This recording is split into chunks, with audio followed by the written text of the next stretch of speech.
চিত্রনায়ক সালমান শাহ হত্যা মামলার আসামিদের দেশ ছেড়ে পালানো ঠেকাতে ইমিগ্রেশনে চিঠি দিয়েছে পুলিশ। রমনা থানার ভারপ্রাপ্ত কর্মকর্তা গোলাম ফারুক জানান, ইমিগ্রেশনের জবাব পেলে জানা যাবে কতজন দেশে আছেন। আর বিদেশে কারা কোন দেশে অবস্থান করছেন এটিও তখন আর অজানা থাকবে না।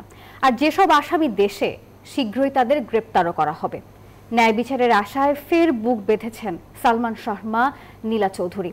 মাসুদুল আবুনের প্রতিবেদনে থাকছে বিস্তারিত।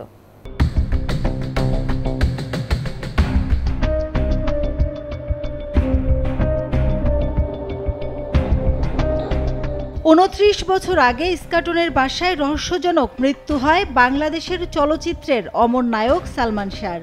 3 দশকেও প্রশ্ন থেকেই গেছে, তার মৃত্যু আত্মহত্যা নাকি হত্যা। আর এমন সব প্রশ্নের জট এখনো খুলতে পারেনি আইনশৃঙ্খলা বাহিনী। সময় গড়িয়েছে, বেড়েছে ভক্তদের কৌতূহল। তবে মাঝে মধ্যে সামাজিক যোগাযোগ মাধ্যমে হত্যার সন্দেহকে আরও বাড়িয়েছে বিউটিশিয়ান রুবি ও রেজভির বক্তব্য। সালমান শাহ আত্মহত্যা করে নাই, সালমান শাহ খুন হয়েছে। আমার হাজবেন্ড এটা করাইছে আমার বাইরে দিয়ে। ডন জাভেদ ওরা ঝাঁপিয়ে পড়ে সালমানের উপরে, স্বামীরা এসে ইনজেকশন পুশ করে। তারপরে আজিজ মোহাম্মদ ভাই বান্ডেল থাকলে প্রতি সেনমানিতে টাকা বাঁচবে। বিকাশ সেনমানি বান্ডেল কিনে জিতুন প্রতি লেনদেনে। দড়ি নিয়ে ওর গলায় ফাঁস দেয়। বিচারের দাবিতে ব্রিটেনে দীর্ঘ হয়েছে নীলা চৌধুরী ও ছোট ভাই চৌধুরী শাহরান বিল্টুর অপেক্ষা। সোমবার মামা আলমগীর কবিরের আবেদনে আদালতের নির্দেশে অপমৃত্যু মামলাটি রূপ নিল হত্যা মামলায়। আলমগীর কবির নিউজ 24-কে জানালেন, এখন প্রমাণ হবে এটি হত্যা। পাতো এসে মাটিতে লেগে যায়। তো এরকম অসংখ্য প্রমাণ আছে আমাদের কাছে।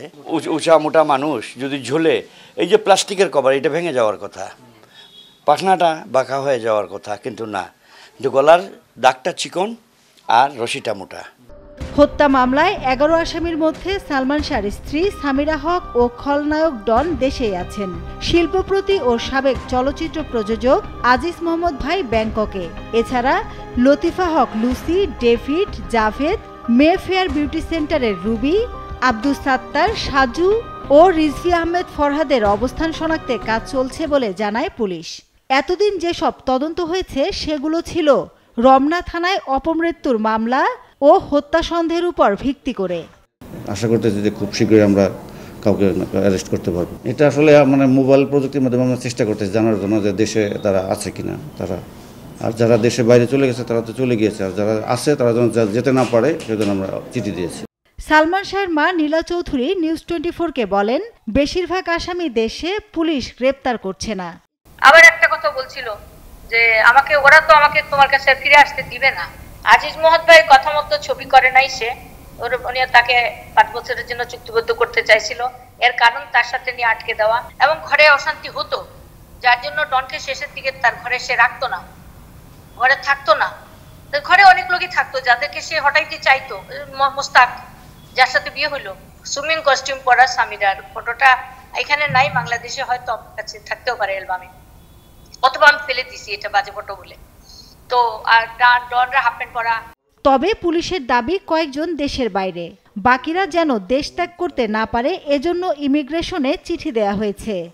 মামলার যে 11 জন এজাহার নামে আসামি করা হয়েছে, আমরা আসামিদের খোঁজ খবর নিচ্ছি। আমরা ইতিমধ্যে জেনেছি কিছু আসামি দেশের বাইরে অবস্থান করছে, আর যারা দেশে আছে এরা যারা বাইরে যেতে না পারে, আমরা অলরেডি ইমিগ্রেশনে আমরা চিঠি দিয়েছি তারা যেন দেশ থেকে চলে যেতে না পারে।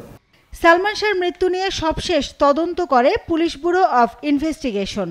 পিবিআই এর চূড়ান্ত প্রতিবেদনের উপর 2021 সালে নারাজি দেন সালমান শাহর মা নীলা চৌধুরী।